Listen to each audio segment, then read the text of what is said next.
Hello YouTube family, સ્વાગત છે તમારું મારી કેપી પટેલ રેસીપી વ્લોગમાં. તો આજે આપણે બનાવવાનો છે એકદમ સરસ મજાનો મમરા અને છાશમાંથી નાસ્તો. એ કેવી રીતે બનાવવો અને કઈ કઈ વસ્તુ એમાં ઉમેરવી હું તમને આગળ વિડીયોમાં બતાવતી રહીશ. તમે વિડીયો પૂરેપૂરો જોજો અથવા જેથી કટ કરતા નહીં. અને જો ચેનલમાં નવા હોય તો લાઇક શેર સબસ્ક્રાઈબ કરી દેજો. તો ચાલો આપણે બનાવવાનું શરૂ કરીએ. અને સ્પેશિયલ એક આપણે છાશ અને મમરામાંથી જ બનાવવાનો છે. તો અત્યારે જો મેં 3 વાટકી મમરા લીધા છે અને અડધી વાટકી સિંગદાણા લીધા છે. તો આપણે સિંગદાણા અને મમરા બંને મિક્સ કરી દઈએ. આમાં બીજું કાંઈ ઉમેરવાનું નથી અત્યારે, ખાલી આમનું જો છાશ ઉમેરવાની છે. છાશ ઉમેરી એકદમ સેજ ખાટી છાશ હોય એ ખાટી છાશ લેવાની. આને 2 કલાક જેવું પલાળવાનું. આપણે મમરા તો જો કે એકદમ ઝટ પલળી જાય, પણ આપણે સિંગદાણા ન પલળે એ માટે, અને મમરા પણ એકદમ સરસ સોફ્ટ થઈ જાય. આ નાસ્તો તમારે ખાવામાં એકદમ સરસ ક્રન્ચી, એકદમ સરસ ટેસ્ટી અને હેલ્ધી નાસ્તો છે. આ તમારે હલકી ફુલકી ભૂખ લાગે કે ગમે ત્યારે સાંજે પણ તમારે બનાવીને ખાઈ શકાય. અને ઓછા તેલમાં આપણે બનાવવાનો છે. તો ચાલો આપણે હવે એક સરસ મજાની, અત્યારે મેં જો અહીં 3 મરચી લઈ લીધી છે, 1 વાટકી જેટલા આપણે લીલા ધાણા લીધા છે, 2 કળી લસણ લીધું છે, 1 ઇંચ આદુનો ટુકડો લીધો છે, એમાં 3 થી 4 મરી છે અને 3 થી 4 લવિંગ છે, અને 1 મુઠ્ઠી આપણે સિંગદાણા લેવાના છે, મીઠું સ્વાદ અનુસાર. તો આપણે પહેલાં મરચી લઈને કટ કરી લઈએ. આ ચટણી મહારાષ્ટ્રીય સ્ટાઇલ બને છે, ઠેસા ચટણી કહેવાય આને. અને આની એકદમ પેસ્ટ આપણે નથી બનાવવાની, દરદરી થોડી થોડી રહેવા દેવાની છે.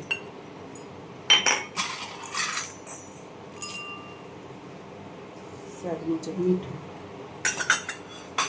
હવે આને આપણે થોડી દરદરી થાય એટલે આપણે આ છે ખાયણી દસ્તામાં જ પીસવાની છે, મિક્સર જારમાં લઈને નથી પીસવાની. અને આપણે થોડી ખાંડી લઈ. સૂકી ચટણી આપણી બનીને તૈયાર થઈ ગઈ છે.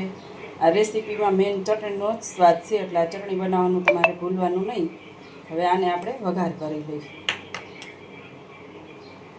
પેન લઈ લીધી છે, પેનમાં આપણે 3 ચમચી તેલ નાખી દીધું છે. તેલ આપણે આવી ગયું છે. રાઈ જીરું 2 તતડાવી દઈ. ગેસ આપણે એકદમ ધીરો કરી દઈએ. થોડી એવી હિંગ, પછી તરત જ આપણે ચટણી ઉમેરી દેવાની છે. ગેસ એકદમ સ્લો કરી દેવાનો છે અને ધીરે તાપે આપણે થવા દઈએ. ચટણી આપણે થઈ ગઈ છે. તો આપણે હવે એની અંદર મસાલા કરી દઈએ.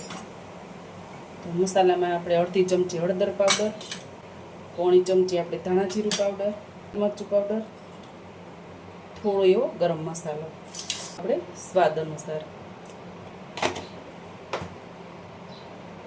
આપણે આ બધા મસાલાને પહેલાં શેકી લઈએ.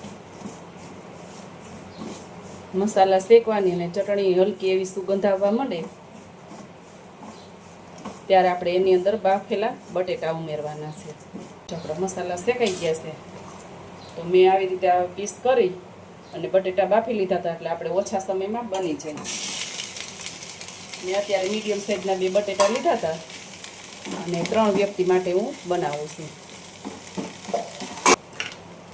મેસરના મદદથી આપણે શેકતા જઈએ અને આવી રીતે મેસ કરતા જઈએ.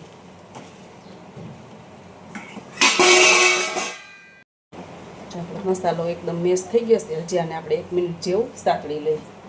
જે આપણે ચટણી બનાવી હતી એની એમાં મેં લીલી મરચી એડ કરી હતી. તમે હુકલ લાલ મરચાં પણ એડ કરી શકો અને લીલા મરચાં પણ એડ કરી શકો.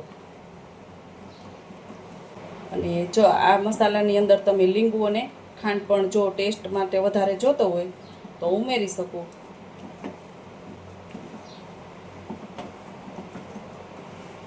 જો આપણો મસાલો બનીને તૈયાર થઈ ગયો છે. હવે આપણે ગેસ બંધ કરી દઈએ અને આને થોડો એવો બોલ્સ વાળવા માટે ઠંડો થવા દઈએ. મમરા અને સિંગદાણા પલાળ્યા હતા, 2 કલાક પછી આપણે એકદમ સરસ પલળી ગયા છે.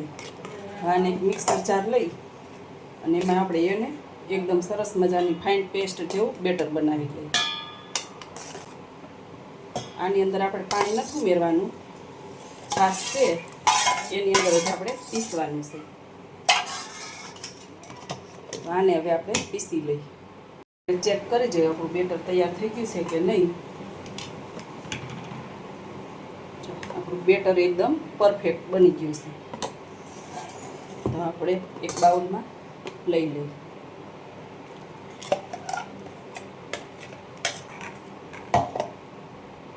આપણો મસાલો ઠરીને રેડી થઈ ગયો છે. તો આપણે આના નાના એવા બોલ્સ પાડી લઈએ. આવી રીતે નાની નાની ગોળી બનાવી દેવાની.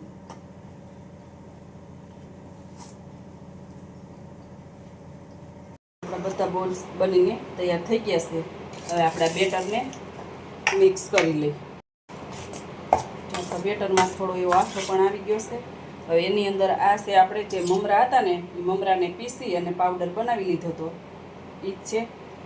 પાવડરને આપણે 4 થી 5 ચમચી જેટલો આમાં ઉમેરશું અને મિક્સ કરી દઈશ. જો જરૂર પડશે તો આપણે પાણી અંદર ઉમેરશું. જ્યાં મમરાનો પાવડર કર્યો એ પણ પાણીનો થોડોક ભાગ ઉપાડી લઈએ. થોડું થોડું કરી આપણે બેટર તૈયાર કરીએ.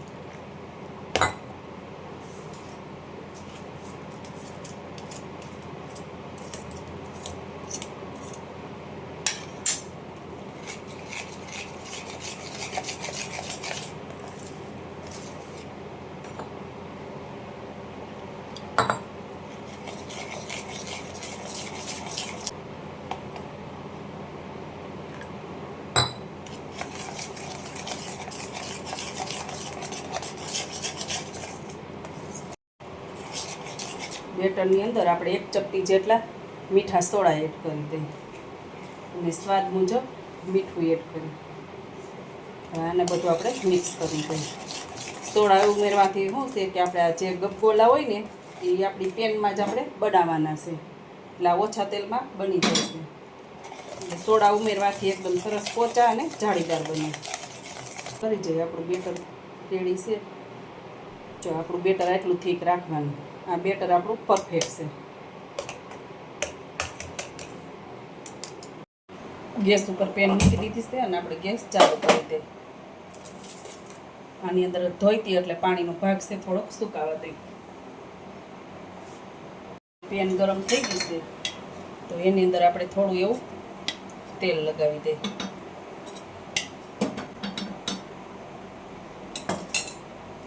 આપણે ચમચીથી જેટલું અંદર બેટર હમાય એટલું આપણે અડધું જારની અંદર ભરવાનું છે.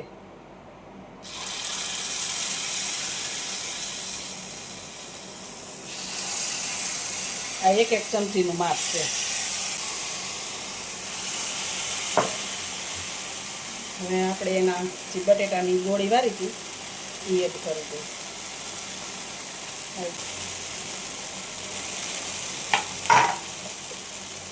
ઉપરથી આપણે પાછું બેટરથી કવર કરી દઈએ.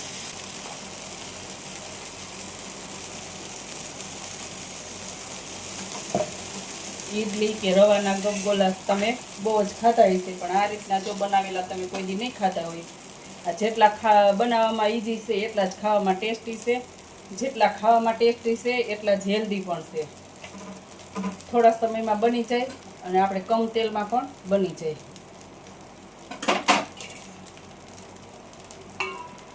આને આપણે થોડીક વાર ઢાંકી દઈએ. આને આપણે હળવે હળવે પલટાવી જોઈએ. આવી રીતે બધાય આપણે પલટાવી લેવાના.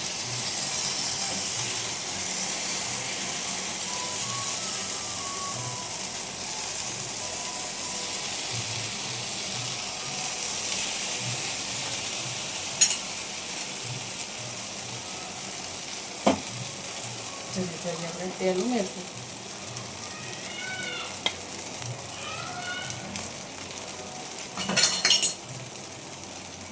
આપણે ગોલા થઈ ગયા છે. પલટાવીને બંને બાજુ આપણે શેકી લીધા છે. તો હવે આપણે ચમચી વડેથી લઈ લઈએ.